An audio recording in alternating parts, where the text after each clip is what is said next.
देखते हैं class 11th chapter 9 जो मिसलेनियस एक्सरसाइज है उसका क्वेश्चन नंबर 3 से सॉल्यूशन देखते हैं। तो क्वेश्चन नंबर 3 का क्या क्वेश्चन दिया गया है। Let the sum of n 2n and 3n terms of an A P be S1 S2 और S3 then show that S3 equal to 3 times of difference of S2 and S1।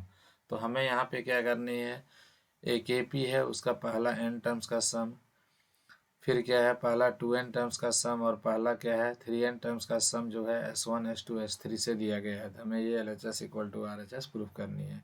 तो मैं एक AP ले लेता हूँ जिसका first term को A suppose कर लेता हूँ, कॉमन डिफरेंस को D, या तो कॉमन डिफरेंस से अगर नहीं बनाते हैं तो हम लोग यहाँ से क्या करते हैं nth टर्म का ही यूज़ कर लेते हैं, ऐसा सपोज कर लेते हैं। nth टर्म से थोड़ा सा आसान होगा क्योंकि हमें समेसन निकालने के लिए दो केस अब पता है। Sn इक्वल टू क्या है n/2, 2a प्लस क्या हो जाएगा यहाँ पे n-1 इंटू डी बनेगा, या तो एक केस हमारे पास ये भी अवेलेबल है n/2 a plus nth term को हम लोग क्या बोलते हैं l बोलते हैं, लास्ट टर्म को दिए वाला। तो ज़्यादा अच्छा रहेगा हम लोग ये सेकेंड वाला यूज़ करेंगे क्योंकि इसमें थोड़ा कैलकुलेशन कम होगा। तो यहाँ पे हम लोग को क्या क्या दिया गया है, सम ऑफ n टर्म्स, यानी कि हमें Sn जो दिया हुआ है पहला n टर्म्स का सम जो दिया हुआ है तो इसको हम यहाँ पे क्या करेंगे S1 सपोज कर लेंगे।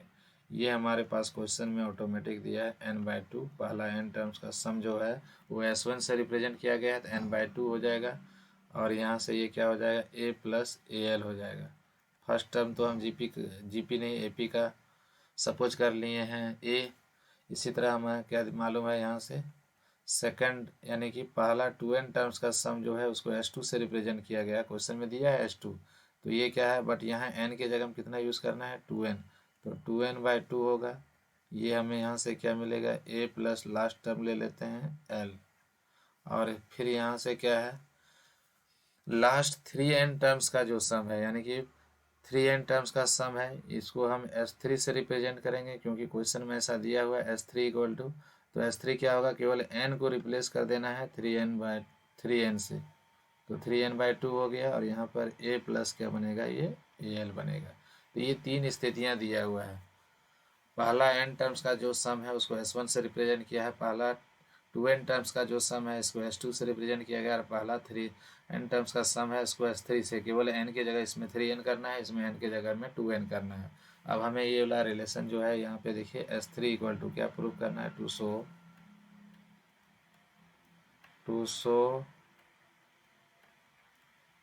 S3 equal to 3 times of S2 minus S1, यही हमें प्रूफ करना है। तो मैं यहाँ से क्या करता हूँ LHS लेके चलता हूँ, और LHS से हमको RHS मिल जाएगा। तो मेरे पास LHS क्या बनेगा, सो देखिए मेरा टारगेट है हम यहाँ से क्या करें LHS से स्टार्ट करेंगे। तो LHS हमारा क्या दिया गया 3 times of S2 minus S1, इसी को वर्क करके हमको LHS लाना है। LHS नहीं, ये RHS है, सॉरी ये क्या दिया गया हमें RHS दी हुई है।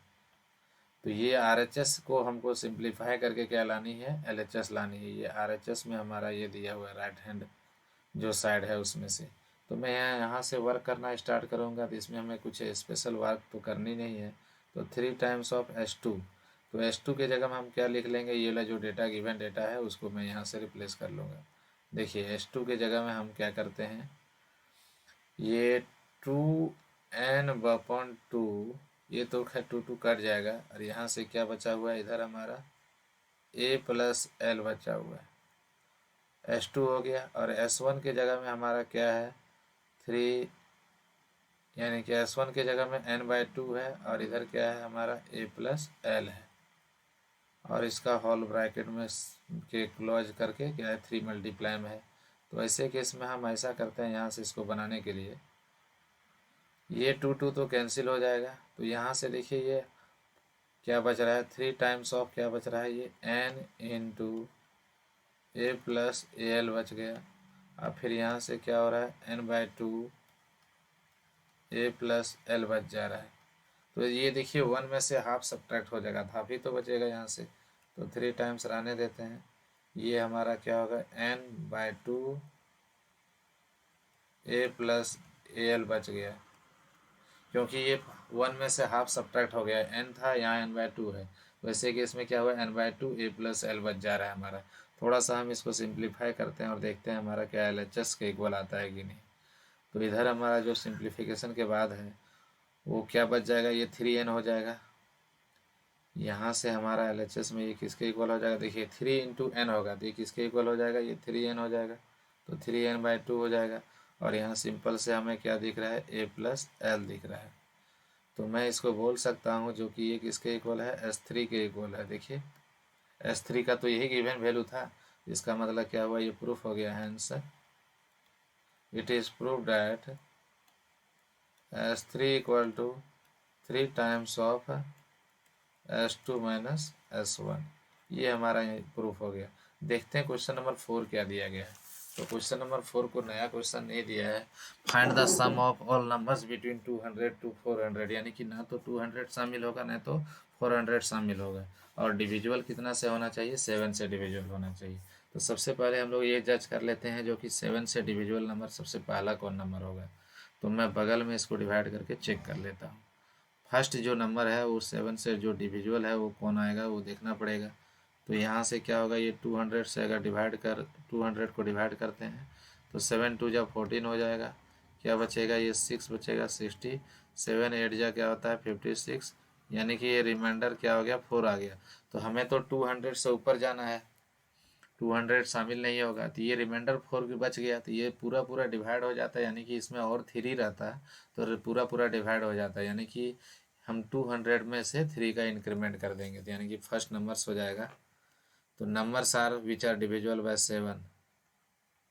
तो हमारा क्या बनेगा, नंबर्स आर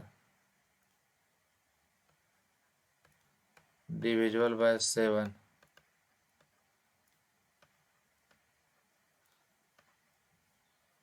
क्या क्या होगा, तो सबसे पहला जो नंबर आएगा वो तो कंफर्म हो गया, 203 होगा। क्यों 203 हुआ, क्योंकि ये देखिए रिमाइंडर 4 बज रहा था। तो ये 4 ना होके 7 होता तो पूरा पूरा डिवाइड हो जाता है, यानी कि इसमें +3 कर देंगे, यानी कि 200 में 3 बढ़ा दिए। उसके बाद अगला जो टर्म होगा 7 का टेबल में अगर है तो ये 210 तो कन्फर्म आएगा।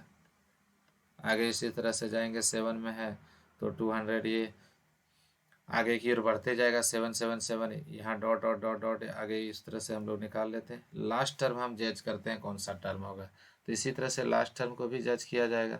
7 से डिवाइड करेंगे, किसको डिवाइड करेंगे, 400 को डिवाइड करेंगे। तो 7×5 जा क्या होगा, यहाँ से 35 बनेगा। डिफरेंस क्या होगा, यहाँ से 550। 7 जा क्या हो जा रहा है, 49। यानी कि रिमाइंडर यहाँ से 1 बच रहा है, तो यानी कि 400 से तो ऊपर जाना नहीं है, तो 1 को हम कम कर देते हैं 400 में, वो लास्ट टर्म हो जाएगा, यानी कि 339 के इक्वल हो जाएगा। तो ये सारे टर्म को हमें सम ऐड करनी है। तो ये तो कन्फर्म है जी, AP बना ले रहा है। कैसे AP बना ले रहा है, सो देखिए यहाँ से हमारा क्या, फर्स्ट टर्म लिख देंगे, since first term equal to 203 हुआ। फर्स्ट टर्म हमारा कितना आ रहा है, 203 के इक्वल आ जा रहा है। कॉमन डिफरेंस हमारा क्या होगा, 7 के इक्वल आएगा। फर्स्ट टर्म 203 हुआ, कॉमन डिफरेंस किसके इक्वल आएगा, 7 के इक्वल, क्योंकि 7 का जब टेबल पढ़ेंगे तो कॉमन डिफरेंस 7 ही आएगा। ये तो 100% है, AP बना लिया। यहाँ से यहाँ 7 का इंक्रीमेंट है, आगे भी 7 का इंक्रीमेंट है, एंड सो ऑन करते करते लास्ट वाला जो टर्म है वो 399 आया।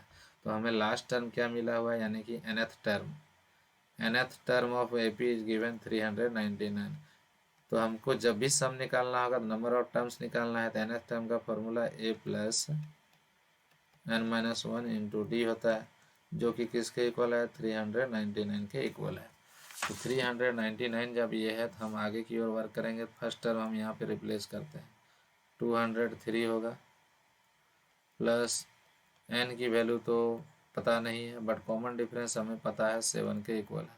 ये 203 है, 203 नहीं 399, सॉरी 399 हमारा है ना, nth टर्म दिया गया है, तो nth टर्म 399। तो मैं यहाँ पे 203 को जाकर सब्ट्रैक्ट करूँगा तो क्या बचेगा, सो देखिए n-1 इंटू 7 तो रहेगा ही, ये 203 RHS में जाकर सब्ट्रैक्ट होगा, ये 6 बचेगा, यहाँ से 9 बचेगा, और यहाँ से क्या होगा, 1 होगा। ये 7 के टेबल में डिविजुअल है, 7×2 जा 14 एंड 7×8 जा 56, यानी कि यहाँ से हमें ये दिख गया n-1 जो है 28। यानी कि फाइनली नंबर ऑफ टर्म्स जो होगा वो किसके इक्वल आ गया, 29 के इक्वल। -1 था, इधर आके ऐड हो गया तो +1 हो गया था, n की वैल्यू 29 आ गया। तो हमको इसका समेसन निकालना है। समेसन निकालने के लिए एपी में हम लोग क्या करेंगे, समेसन का फार्मूला अप्लाई करेंगे। तो सेकेंड वाला फार्मूला, जब nth टर्म मालूम है तो वाला यूज़ करेंगे, इसको सिंप्लीफिकेशन ईजी होगा। Therefore Sn equal to, Sn हमारा क्या हो जाएगा, n/2। nth टर्म मालूम है तो ऐसे केस में क्या होगा, nth टर्म के लिए यहाँ पे l यूज़ कर लेंगे, l या an लिखेंगे। तो हमें क्या है, n की वैल्यू पता चल चुका है, क्या 29 है, तो 29 में यहाँ पे रिप्लेस कर लेंगे, n की जगह 29। फिर यहाँ से क्या है, फर्स्ट टर्म देखिए आपको 203 दिख रहा है, तो आप फर्स्ट टर्म 203 ले लें, और लास्ट टर्म कितना दिख रहा है, 399। तो ये दोनों को पहले ऐड कर लेते हैं, क्या सम आएगा हमारा, तो 29 बना यहाँ पे, अब बाय 2 है, तो 9 3 12 हो गया, यहाँ 9 और 1 10 हो गया, 3 2 5 और 1 6 हो जाएगा। ये हमारा क्या हो रहा है, 301 टाइम्स में डिविजिबल है। तो मैं ऐसा करता हूँ, इसको मल्टीप्लाई कर दूँ, यानी कि 29 इंटू 301, ये इसका प्रोडक्ट क्या आ जाएगा, 29 बन जाए 29 हो जाएगा, जीरो से यहाँ 2 लिखा जाएगा, 29 3 जा 87 होगा। ये हमारा फाइनल आंसर हो गया क्वेश्चन नंबर 4 का। क्वेश्चन नंबर 5 भी बिल्कुल सिमिलर क्वेश्चन दिया है। Find the sum of integers from 1 to 100 that are divisible by इधर 2 और 5, या तो 2 से डिविजिबल है या तो 5 से डिविजिबल है। तो ऐसे केस में 1 to 100 यानी कि 1 भी शामिल हो सकता है इसमें, 1 और 100 भी शामिल हो सकता है। 1 तो खैर 2 या 5 के टेबल में नहीं आएगा, लेकिन 100 तो मेरा आएगा। तो मैं ऐसे नंबर लिखता हूँ, डिविजिबल बाय क्या कर लेता हूँ, पहले 2 लिख लेता हूँ, फिर डिविजुअल बाय क्या कर लेता हूँ, 5 लिख लेता हूँ। अब ये दोनों से डिविजुअल जो नंबर है उसका सम निकाल लूँगा, और ये दोनों का कॉमन जो है उससे जो डिविजुअल है उसको सब्ट्रैक्ट कर दूंगा, तो मेरा फाइनल आंसर आ जाएगा। तो देखिए यहाँ पे जो हमें क्या है, numbers which are divisible by 2, तो हमारा क्या होगा, डिविजुअल बाय 2 वाला केस ले लेते हैं, नंबर्स डिविजुअल बाय 2। तो डिविजुअल बाय 2 का जो बनेगा कंडीशन वो क्या होगा, 2 से डिविजुअल है तो सबसे पहला नंबर 2 होगा, फिर 4 होगा, 6 होगा, एंड डॉट डॉट करते करते कहाँ तक जाएंगे, ये 100 तक जाएंगे। 100 भी तो 2 के टेबल में कटता है। तो यहाँ से देखिए एक एक का गैप है, तो ये नंबर ऑफ टर्म्स तो ऐसे ऑटोमेटिक पता चल जा रहा है, यहाँ नंबर ऑफ टर्म्स की संख्या क्या है, 50 होगा। तो इसका हम लोग सम निकाल लेंगे अलग से। तो इसका सम क्या आ जाएगा, देखिए यहाँ पे नंबर ऑफ, ये तो एपी कन्फर्म बनाएगा, फर्स्ट टर्म यहाँ से क्या हो गया, 2 हो गया, और इसका नंबर ऑफ टर्म्स कितना हो जाएगा, एन की वैल्यू 50 हो जाएगी, क्योंकि देखिए 2 का गैप है, आप निकाल भी सकते हो। तो एन की वैल्यू 50 हो गया, फर्स्ट टर्म हमें मालूम है, और इसका nth टर्म की वैल्यू मालूम है, यानी कि लास्ट टर्म लिख देते हैं, एल इक्वल टू हमें मालूम है कितना है, 100 है। ठीक है, अगर हमको क्या करना है, ये तो निकाल लेनी है, फिर हमें क्या करनी है, एक और केस दिया हुआ है, एक सेकंड केस हमारा क्या है वो देखिए, नंबर्स डिविजुअल बाय क्या है, 5, नंबर्स डिविजुअल बाय 5, 5 से डिविजुअल जो नंबर होंगे वो कौन कौन आएंगे, सो देखिए, नंबर्स डिविजुअल बाय 5, तो 5 से नंबर डिविजुअल होगा कौन, सबसे पहला क्या होगा, 5 होगा, फिर कौन आएगा, 10 आएगा, फिर आएगा 15, और डॉट डॉट करते करते हम लोगों को कहाँ तक पहुँचना है, 100 क्योंकि 100 भी 5 के टेबल में डिवाइड होता है। यहाँ बिटवीन नहीं लिखा हुआ है, इसके पहले वाला क्वेश्चन में लिखा था बिटवीन। तो आपको क्वेश्चन पढ़ के सब पहले देख लेना है, ये दोनों के बीच में नंबर लेना है कि ये दोनों को शामिल करना है। तो यहाँ तो हम 1 तो खैर आता नहीं है, लेकिन 100 को तो शामिल कर सकते हैं, क्योंकि 2 भी डिविजुअल है 100 से, और 100 भी 2 से डिविजुअल है, और 5 से भी डिविजुअल है। इसका मतलब 100 मेरा क्या है, दोनों के लिए लास्ट टर्म बन रहा है। तो यहाँ से ये एपी बना रहा है, देखिए इधर ला में क्या है, हम फर्स्ट टर्म को यहाँ से क्या कर लेते हैं, अगर ये हमारा फर्स्ट टर्म क्या है, इसके लिए क्या है, 5 बना रहा है, तो यहाँ पे क्या है, इसका कॉमन डिफरेंस क्या हो रहा है, 5 बना रहा है, और इसका nth टर्म जो है वो कितना बना रहा है, nth टर्म, इसका भी nth टर्म क्या है, 100। nth टर्म को हम लोग l भी लिख सकते हैं। तो हमें यहाँ से क्या करना है, एक तो यहाँ से इसका समेसन निकाल लेनी है अलग से। तो मैं यहाँ से क्या कर लेता हूँ, इसका समेसन निकाल लेता हूँ, तो इसको हम क्या करते हैं, ये S1 से हम रिप्रेजेंट कर देते हैं। तो इसका नंबर समेसन एपी में निकालने क्या क्या होता है, n/2 a plus nth term, इसी से हम निकाल लेंगे यहाँ से समेसन। तो n की वैल्यू कितना यूज़ करना है यहाँ पे 50 होगा, ठीक है। और साथ में हमें क्या करना है यहाँ से 50/2, फर्स्ट टर्म हमें मालूम है 2 है और लास्ट टर्म हमको मालूम है क्या है 100 है। तो देखिए यहाँ से क्या मिलेगा, 50 का आधा कितना हो जाएगा 25 और ये दोनों का सम कितना होगा 102 आ जाएगा। तो दोनों को मल्टीप्लाई करने के बाद क्या आ जाएगा 25 2 जा 50 और 25 1 जा 25, यानी कि ये हमारा क्या हुआ 2 से डिविजुअल नंबर है वो सारे नंबर का सम मिल गया। अब हमें क्या करनी है, जो ऐसे नंबर्स का सम निकालनी है जो 5 से डिविजुअल है। 5 से डिविजुअल वाले नंबर का सम कैसे निकलेगा, तो उसको मैं S2 बोल देता हूँ। तो यहाँ से फार्मूला n/2 ही होगा। तो n की जगह यहाँ पे कितना नंबर ऑफ टर्म्स कितना आएगा, ये 20 आएगा, क्योंकि आप देखिए 100 को 5 से डिवाइड करोगे तो यहाँ पे नंबर ऑफ टर्म्स कितना आएगा 20 आएगा। आप कैलकुलेट करके देख लें, n की वैल्यू 20 ही आएगा, क्योंकि a + n - 1 इंटू डी करेंगे, a का वैल्यू 5 करेंगे तो उधर सब्ट्रैक्ट होगा 95 होगा, 5 से क्या होगा 19। हाँ बिल्कुल, आपका क्या है n का वैल्यू 20 ही आएगा। तो n/2 तो यानी कि 20/2 होगा। फिर क्या है फर्स्ट टर्म ये वाला है जो 5 से डिविजुअल है, उसको हम S2 से रिप्रेजेंट कर रहे हैं। 5 प्लस nth टर्म कितना है 100 है हमारे पास, तो 20 का हाफ कितना हो जाएगा 10 हो जाएगा और ये दोनों का सम कितना होगा 105 होगा, यानी कि फाइनली हमारा जो ये दोनों का प्रोडक्ट आएगा 1050 आ गया।